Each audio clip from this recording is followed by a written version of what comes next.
Going on, guys? Welcome back to Blab. I appreciate you stopping by. And without further ado, let's blab. So, as Black Bolt and White Flare approaches tomorrow, I wanted to go over the Scalpers report. So, where is this being sold? How much is it being sold for? What is the expected aftermarket price? Yada, yada, yada. Everybody can look at TCG Player, and we're looking at about $100 in ETB per White Flare or Black Bolt. Most of the time after release day, the prices do come down. So let us take a look. Shout out to TCG Daily Card Fever. They just made the screenshots for these. I did check them against the data. So these are accurate prices, at least for my general area. I don't know if like Target in California and Target in New York is going to be different pricing. I highly doubt it. So without further ado, let's go over it. Number one place to buy Pokemon cards, if you are just a normal person trying to get one or two of each SKU, would be Best Buy. We are still looking at MSRP for all items, right? So if you get a Black Bolt or White Flare ETB, it'll be $49.99 plus tax. So you're looking at like, I don't know, $53, $54. I do think that the ETB will do okay in the short term, even though it's going for like $100, $110 right now, depending on which one you get. I do think they'll go for like, I don't know, like $80. So if you're looking to make $20 on an ETB, you can grab one of these from Best Buy. The ancillary products are also at straight MSRP for Best Buy. That will be the Victini collection, the like sticker collections, as well as the booster bundles. Again, they're going for about double MSRP on the secondary market right now, one day out from release, so we can expect that to come down. I don't think this will be a super heavily scalped product just because the margins are not there, which is good. It means that this product should be in stores for a decent amount of time, at least comparatively to Prismatic that has people camping outside for it. Will some goofy goobers still camp outside for this? Sure, but honestly, a lot of these people that are camping out or whatever are big collectors, right? Like I've gone to a store before they opened, and most of the people in line are just honestly collectors. Most of these places are limited to one SKU. Have I ran into creepy geepy scalpers that are absolutely nuts and grab product from other people and say some of the wildest things? Yes, I have. That is a whole other video. Let's move on to our next retailer. Like I said, Best Buy is the only one of these four retailers running at straight MSRP prices. The next one, GameStop, the complete opposite, right? Even the Instagram page that released this said they don't have the prices, but expect 30 to 50% higher than MSRP, right? So a $50 box, ETB will probably be like $60 a box at GameStop, if not more, maybe $64.99. It is possible. You're getting up to like 70 with tax, right? And then even if you sell this at top market, let's say the market doesn't fall off at all and a Black Bolt ETB is still going for $110. You sell that on TCG Player, on eBay, to a local game store, any of that, you're clearing 80%. So let's say you sell it for $110, you're getting what, $88, and you're buying it from GameStop for 70. I don't know. It just seems like a lot to do for a 1 hour or maybe 2 hour hourly job rate. I mean, if you're working for minimum wage, you're making $15 in 2 hours. So, if you'd like to camp out for this item outside of GameStop for a couple hours, now granted, like I'm not gonna hate on that. If you're opening the product, like if you're getting it for your kid, if you're gonna open it with your girlfriend or your boyfriend, whatever, I totally get it. It's nostalgic. It's fun. Go ahead and do that. If you're really looking to scalp this item, it's not really going to work. I mean, it's already not working at Best Buy.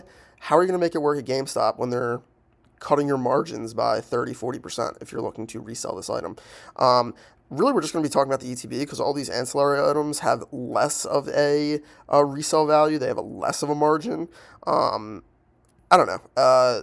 Sometimes the binder collections can do pretty well. People like the binders, and the booster bundles, sure, but like they pump these booster bundles out, especially for specialty sets, for literally 2 or 3 years past the time, right? Like 151 bundles are still popping up on shelves.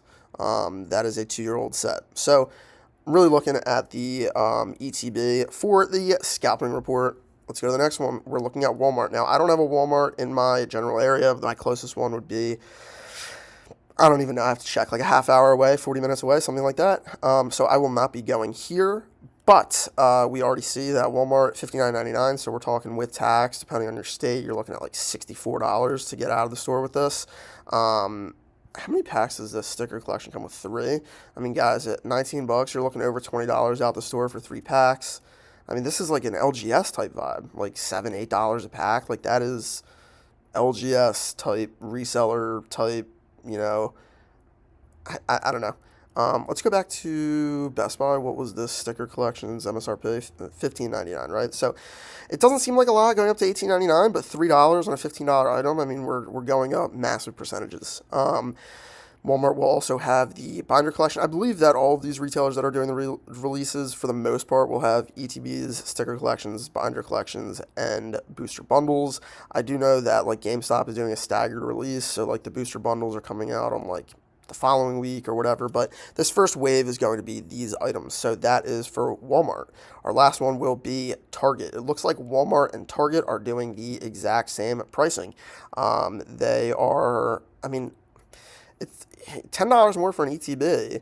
If you're really looking to quote unquote scalp this item by getting multiple units, you know, making $15 to $20 on an item versus $25 to $30 is huge, massive percentages, which is good for, you know, collectors and people that, you know, want to quote unquote invest and, you know, get their 1 or 2 SKUs and you know, kind of have fun with it. Like, the whole point of this is like to have fun with it.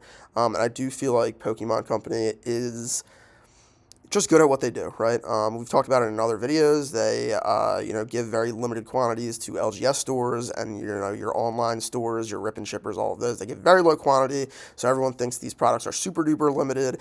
And then what do? They go ahead and stock all these big box stores, and they sell out pretty quickly. But you know, these big box stores are starting to get a whiff of that, and they are coming for their slice of the pie. Pokemon wants more of the slice of the pie. Target, GameStop, Best Buy, they all want more of a slice of the pie, which leaves little room for, you know, flippers or, you know, dirty scalpers. Anyway, I just wanted to go over at least the main retailers around me, which would be Best Buy, GameStop, Walmart, and Target. Unfortunately, I don't have a Walmart, you know, in the 15-minute radius, but I do have a Target, Best Buy, and GameStop. If I'm going to any place to get any of this product, it is going to be Best Buy. I do believe my Best Buy only allows 1 SKU per person, whereas like Target, I think you can get, I don't even know what it is. It's like 4 items, but only like 2 of each individual SKU or something like that. But I don't know. I was able to go in and get prismatic super premium collections, go to my car, put it in my car, walk back in, and go literally to the same guy that was checking me out. They don't really care. They can't swipe the same card because it's like, you know, the company's website or policy won't allow that transaction to go through. But if you have cash on you, most of these people don't care. I'm not causing a ruckus. I happened to catch a restock. I went to my car. I got a couple more.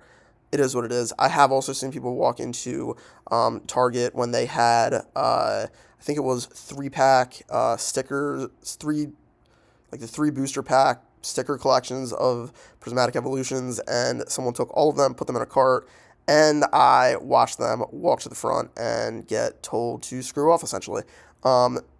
He did have like literally 80 units. I think like 80 units of the 3-pack blister, whatever. As long as you're not like stealing from a kid right in front of their face or, you know, pushing or shoving anybody, I think you're fair game. I have been to releases where there is pushing and shoving, and it is not worth it for me to get in. Generally, most of the time, you can call me a scalper or whatever, but if there is a product releasing and I have the time to go pick it up, whether I like it or not, I'm going to try to get that. If I get it and I don't like the product, I'm going to trade it in for something I like at my local LGS store. That's just how it goes. However, I have been to places where there has been pushing and shoving. Yes, there's been pushing and shoving at Target. People screaming at each other that, oh, you know, there's a limit, blah, blah, blah, blah, blah. I fall back. I'm out. Most of the time, I'm not spending, you know, hours in the parking lot or in line. I'm pulling up, you know, 10, 15, 20 minutes beforehand. And if I happen to get the item, great. If not, it is what it is. We move on. I am not getting in the middle of a pushing match, let alone a shouting match, to get Pokemon cards. If you do that, you're a goofy goober. But some of these scalpers have to make a living. It was hilarious. I was in my local Best Buy. Walked in, they had some like Alakazam. Alakazam boxes, like the 4-pack 151, and there was two people, checking people out, like two like checkout clerks, and I went to the one, and this guy went to the other, and I started to actually get checked out first. Now, mind you, there was like 8 or 10 Alakazam boxes. This guy starts freaking out, screams at the employee, "Hey man, like this is not fair. I literally pulled up at 6 o'clock this morning to get this product." That's crazy. I pulled up like 10 minutes beforehand and he pulled up after me. He just happened to get out of his car and stand his ass in line before me, which is, fine, more power to you. But to like scream at the person and say, "Oh, I've been here since 6 a.m. and yada yada yada," bro, it's an Alakazam box. They were selling it for what, like $30, and they're worth like $40. Like, buddy needs to chill out. Anyway, that is your Scalper report for the day. Appreciate you guys stopping by. If you made it this long, let me know in the comments. I appreciate y'all, and I'll see you in the next one.